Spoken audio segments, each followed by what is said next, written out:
I feel nauseous, believe me. Never had a lot of shit come easy. Welcome all, this is the Australian Indie Wrestling Cast. Fellow wrestlers, trainees, event support staff, friends, foes, and everyone in between. If you have a topic, you can reach out to the Don. The Don, we've been away for a week because we were... That was my fault, completely my fault. I was away. I took the family for a holiday trip to Japan, where we saw a bunch of the theme parks there, as noted by my fancy Universal Studios shirt. It's a pretty sweet shirt. It is. It's nice and shiny, reflective. But and so we went to Tokyo Disneyland, Disney Sea, and then went to Osaka and checked out Universal Studios, and then took a trip back to Tokyo on the bullet train, which is pretty cool. It's a super fast train that it gets you a normal 6-hour drive in 2.5 to 3 hours. So that was pretty sweet. Then the last day that we had there, we went and did some more traditional sort of things and went and saw the Imperial Palace, which was really cool. But you didn't actually see the Imperial Palace because I'm pretty sure that the royal family still lives there. So they let you in the East Gardens, which is just crazy cool, massive structure, all these walls that were built, I'm sure, to stop invading enemies and stuff, and all these little points for like archers, and this really cool garden area that's really well kept. And but the good and bad thing about going to Japan this time of year is it's super hot, which was better than what it is here in Perth right now, which is really wet and cold. Did you wear the shorts, Don? The shorts? What shorts? Well, did you wear shorts because it was so hot? Or are you the kind of man that wears pants in blistering hot weather? Oh, no. So you missed me with that. I will wear shorts whenever possible, but when it's a bit cold, I'm all about the pants. So yeah, like 30, 33, 34 degrees. So, in the direct sun, we were dying, but pushed through all that and saw some cool stuff there. Then took a trip into another part of Tokyo, which is where they had the Tokyo Dome, which is obviously a historic place for Japanese wrestling. But right next to the Tokyo Dome, they have Kouroukan Hall, which is like the ultimate mecca for Japanese wrestling. But as we were on our way there was a huge baseball game on that day, so there was just people everywhere, lots of like really pumping up baseball stuff. And then we went and found the building because I really wanted to go and visit Kouroukan Hall. I had a look and New Japan weren't going to be there. No, I wasn't going to be there. So I didn't think there was going to be any wrestling there. But I thought if I just go there, take a photo, and I'll have been there. I've witnessed it. But then as we've gone and found the building where it is, you go up to the 5th floor, and then you walk out, and then there's like a little lobby, and there's like wrestling posters everywhere, and I was like, this is so cool. And we started taking photos, and I saw that there was like security guards and a metal detector to the entrance there, and I was like, oh, there must be something on. Like, I wonder if there's anything happening. So I tried to ask the guy, and he sort of pointed to the ticket booth, and I went over there, and I was like really excited. I'm like, oh, what's going on? Is there wrestling in there? And the guy's like, no, slow down. Like, I don't think he spoke much or any English. And I was like, is there wrestling? And he's like, yes, wrestling, yeah. And I was like, can I get a ticket? And he goes, there's only like 4 minutes left of the show. And I'm like, I don't care. Like, I get to see wrestling live at Kouroukan Hall. This is dope. I didn't even know what it was, who it was, anything. Just wanted a ticket. But because I was excited and speaking fast, he didn't really understand what I was saying. And you were scaring him. Yeah, and he's probably like, why do you want to buy a ticket to a wrestling show? He goes, there's about 4 minutes, until it's done. And why would you want to buy a ticket to a wrestling show when it's almost over? And I was just like, look, I just need a ticket.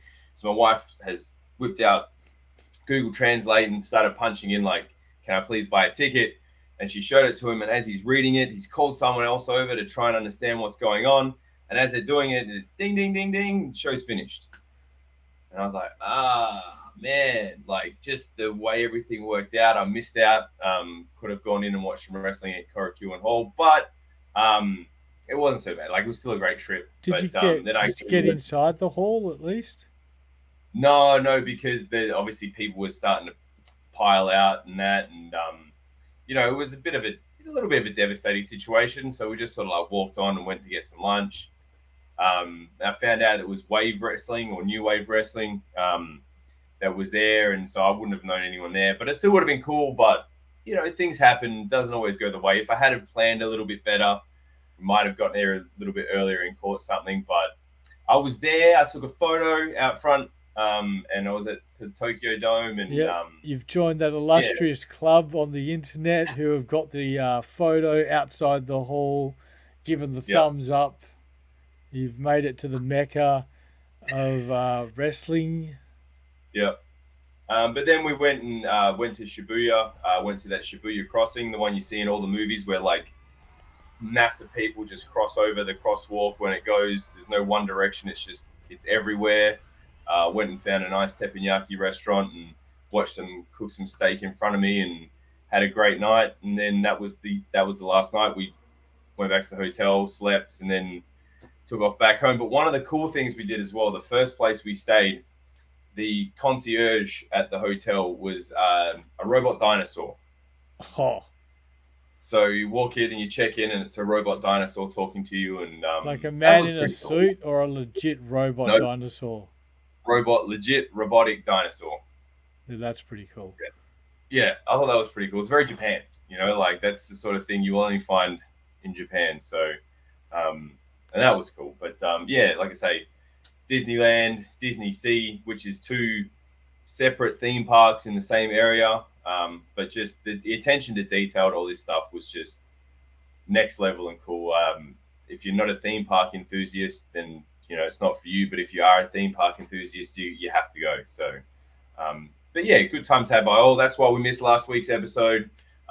Lots of things were happening in pro wrestling. They had Interstate Invasion in my hometown of Perth, which involved a whole bunch of people coming to Perth for the David Storm and Damian Slater winter camp, and then culminated in a 2-night wrestling show. So that would have been cool if I was here, but I was at a theme park in Japan. Well, so. That'll be on YouTube soon, I'm sure, and we probably won't review it, but other people will, and you can start your own channel and review it if you like.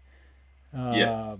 I'll be watching it because I got to check out how everyone went and how it all went down. But unless something happens and I'm extremely excited about, we won't mention it too much. And yeah, so there was no like title changes or anything, but I heard the big Royal Rumble. There was a big Rumble, patent pending on the Royal, but there was a big Rumble. Lots of interstate wrestlers there. We had Rita Stone, Shay Cassidy, Kai Drake, and a whole host of other people from around the country in here. But the worldwide news in wrestling at the moment, which normally we just focus on Australian indie wrestling, but I think this kind of thing affects wrestling everywhere, is the passing of Hulk Hogan. Yeah, the Hulkster unfortunately had some, well, they're calling it cardiac issues or a cardiac arrest. And unfortunately didn't pull through at the age of 71, which is, you know, still young in general, but for a wrestler, that's a decent run. You know, a lot of guys died young and stuff, but it's a sad thing, you know, for anyone to pass. And Hulk Hogan was such a huge part of wrestling culture and worldwide culture, and helped create more of a worldwide image of professional wrestling. It's sad to see him go. Seemed like he had a lot more that he had going on and was moving forward with, but he was about to appear when he was in hospital. He was meant to appear with Eric Bischoff for that Real American Wrestling Freestyle League they're doing. So, you know, obviously he won't be taking any further part in that, unfortunately. But I caught Eric Bischoff's podcast, and he seemed pretty cut up. So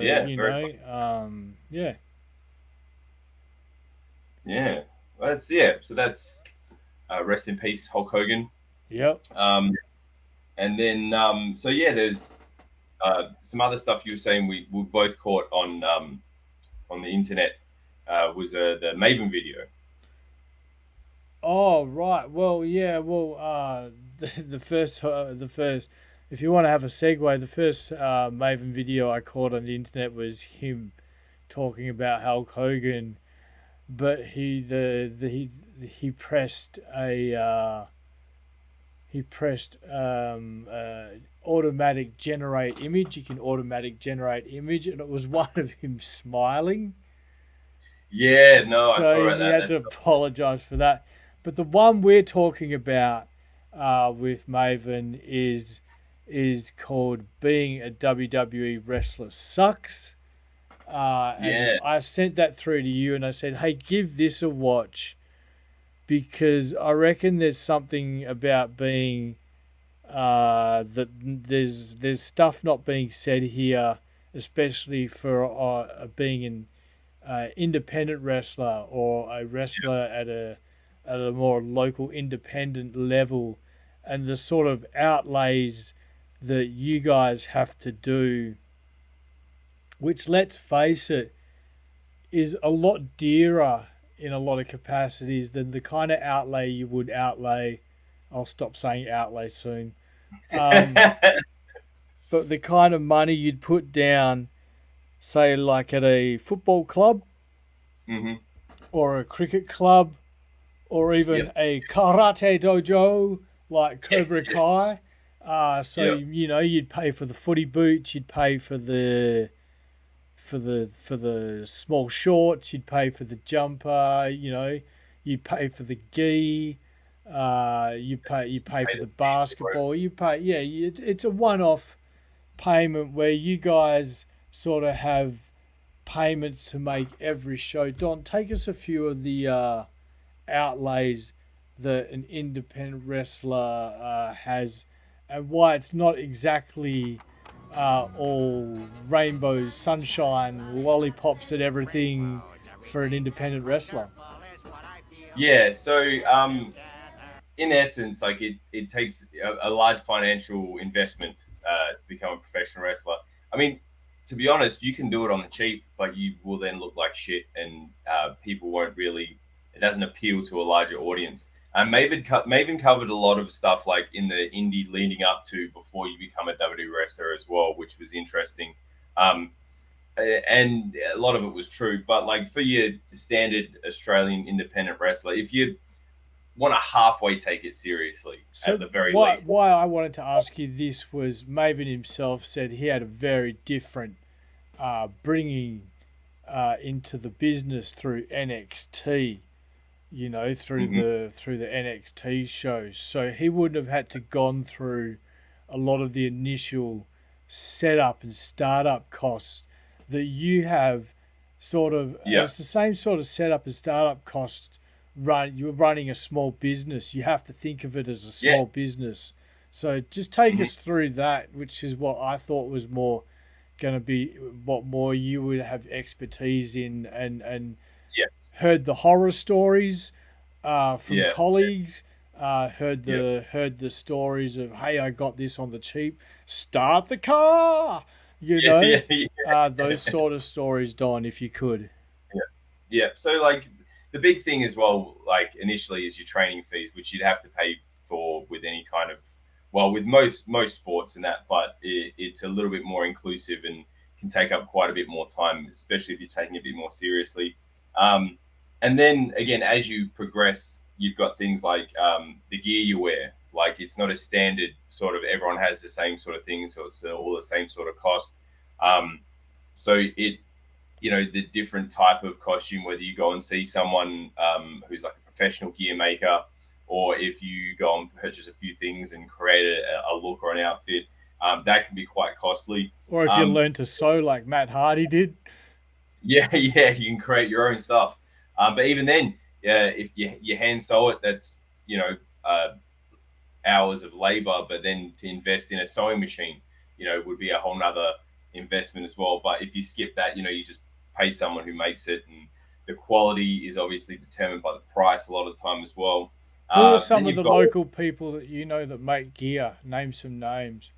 there's only one that does it really in WA, and she started to work with all kinds of different interstate and international people. Dinky Dye wrestling gear. She's amazing, does incredible work, and is willing to give things a go. Is not like, oh, this is my standard and that's all that I do. It's like, she's like, what's your plan? What do you want to do? Let's give it a bash. Sources out different types of material and colors and stuff like that. So we're really blessed in WA to have really good quality gear maker in Dinky Dye. Maybe shout out in the comments if you have a good gear maker in your area. But I do know Dinky Dye has been going for a very long time, so really knows her stuff. Yeah, definitely quality there. And then depending how far you want it, like obviously when you're wrestling as well, there's shaving, tanning. Like if you want to look professional, you have to put out a professional look. There's some guys that do the hairy look, but not everyone does that. Not everyone pulls it off. So you got to invest in shaving equipment, maybe shaving your head. You know what I mean? Because you want to look like a professional. There's tanning, whether you go to a tanning salon or whether you self tan at home. There's still a cost in that with the tanning gloves and different types of tan. And then there's the experimentation as well of trying different tanning methods. It will take time to find what works for you. Experimentation, Don. For someone, for the fan who's never tanned, what does experimentation include? Does that, I hope it doesn't include what I think it includes when people normally talk about experimentation, but I'm guessing that talks about lining up your pigment with the right sort of paint, for a lack of a better term. Yeah, so there's a few different types out there. There's like you can go to a tanning salon, and that's probably the most expensive method, and they will give you like a suggestion. Oh, you should use this or whatever because they're a bit professional. But you want it a little bit darker, they have to put extra layers of tan on. There's different types of tan you can buy. There's a tip out there. It's a Bondi Sands is the one. Just telling everyone. So if you see me laughing, all I'm thinking is, all I see is a damn fool, like Kramer. Oh shit! But so Bondi Sands is the winner, and then there's a bunch of other brands, whether it's a spray or a foam. And then remembering to moisturize after. It's a thing that you've got to do because the tan can affect your skin. But that's a whole nother episode. No, that's this episode, Don. That's this episode. What the fuck? And then there's like or just going and getting a suntan. Like it's illegal to get use a suntan bed now in Australia. But when I was is in it Japan, really? It is illegal to have a business with a suntan bed. There's probably people with their own ones at home, but tanning beds are not legal in Australia, but definitely in Perth anyway. I don't know about the rest of the country. But then, you just go get a tan, go sit out, put on some tanning lotion. But that's, again, time out of your day. They say 20 seconds in the California sunshine is too much these days, ever since we lost the ozone layer. But that was before Sunblock 5000. Just apply a pint to your body and you're good for hours. See you by the pool.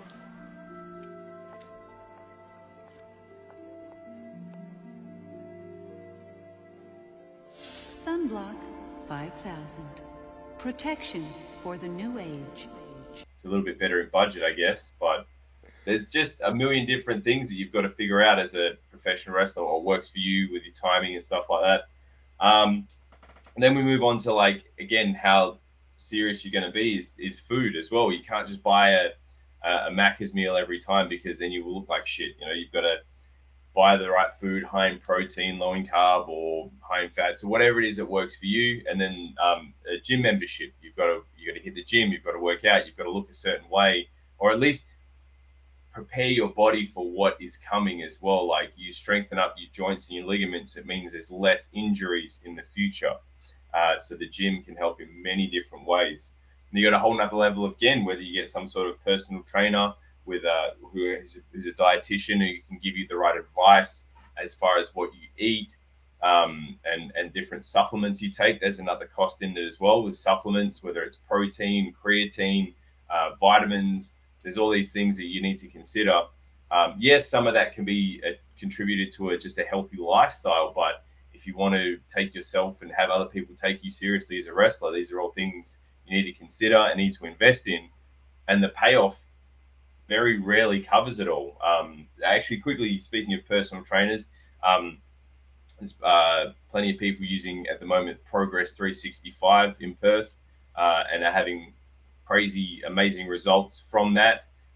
So I highly recommend that if you need a personal trainer and someone who can help you with your diet. It's Progress 365. But yeah, it's just all of these costs, and then there's travel as well. If you're wrestling locally, there's just fuel to get there. Do you jump in with someone else? Can you get a lift? If you're wrestling interstate, there's the travel, the cost of flights in Australia is, especially coming from Perth, everything is ridiculously expensive. But then, bus, train, plane. Who mainly pays for flights when you get flown over to? What's the, like, not you personally, but what's the word on the street? So I hear some people get flown over. I hear some people pay their own way over to appear on shows. So what do you mostly hear of in Perth? Generally, unless for some reason the person running the company is a big fan of yours or whatever, you will get a fee, and then whatever the cost to travel is on you. If it's more than the fee to travel over there, then you wear it. If it's not more than the fee, then that sort of comes in that one sort of thing. But there are companies who have, I've heard people, they've been flown over, given accommodation and a match fee, which is really good. That's great for guys when they can manage that. Doesn't happen a lot for Perth because it's such a far distance to go. But then I've also had friends get flown like to Malaysia and wrestle there, or was it Singapore? I can't remember. Flights and accommodation were paid for. So there's no one standard, but from what I understand, unless you're like quite a name in general, you will have to make your own transport to those places. And what about the biggest cost of all, Don? Lying to your friends and family and missing out, making that decision over the shows or the birthdays or the, missing out on the engagements. Yeah. So that is a big cost that a lot of people don't really talk about. Like I say, for myself, like in the over time, there'd be parties or whatever, or events or whatever, and if there's a wrestling show on, you got to make a decision whether you want to go to whatever that event is or you want to go and wrestle. And the investment of time as well, people helping set up the show. It's all part and parcel of it, and it can, it takes up a lot of your time, which that's an investment in itself. Whether you want to take it further or not, or whether you just more than happy doing the stuff on the weekend or whatever, it's still a big investment. And then if you want to take yourself seriously, these are all the things you've got to go through, because that only then makes the content of what you do more impressive and more, what do you call it? The presentation of your package all comes together. The more you put in, the more you get out of it. You can go to the op shop, or you can go to Kmart, and you can look like the guy on the D-grade wrestling poster, with the torn off arms and the cut off army car keys from the op shop. Or you can put in the time and effort, spend the money, go to people like Dinky and get that banging suit for, like, you know, maybe that reawakening or ballroom brawl, or you know what, King of the Metro. I was trying to think of the one with the sword. Yeah, a Black Label. Black Label, where, and you know, and go all out, you know, and it does help you get noticed, I think. Yeah, yeah, and that's it. Then there's the fight. Yeah, you want to really put that presentation out there, and then on the bigger shows, you put a little bit more into it to make it feel like something out of the ordinary, out of the standard. And yeah, and plenty of guys are doing that. And anyone who's not doing that is just getting left by the wayside. And if you sit back and ask yourself, why am I not getting more opportunities? You got to look at what are you investing? Well, I tell you what, anyone who is not investing in themselves is investing in Feds 50 through 67. Yeah. So, you know, maybe stop investing in all these extra Feds that we don't fucking need. Straight up, we don't need them. We don't need these extra Feds. There's enough Feds out there. Maybe put some effort into your personal presentation.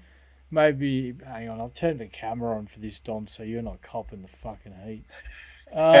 Maybe put some personal presentation into your thing, and, you know, maybe you can start charging VIP section tickets.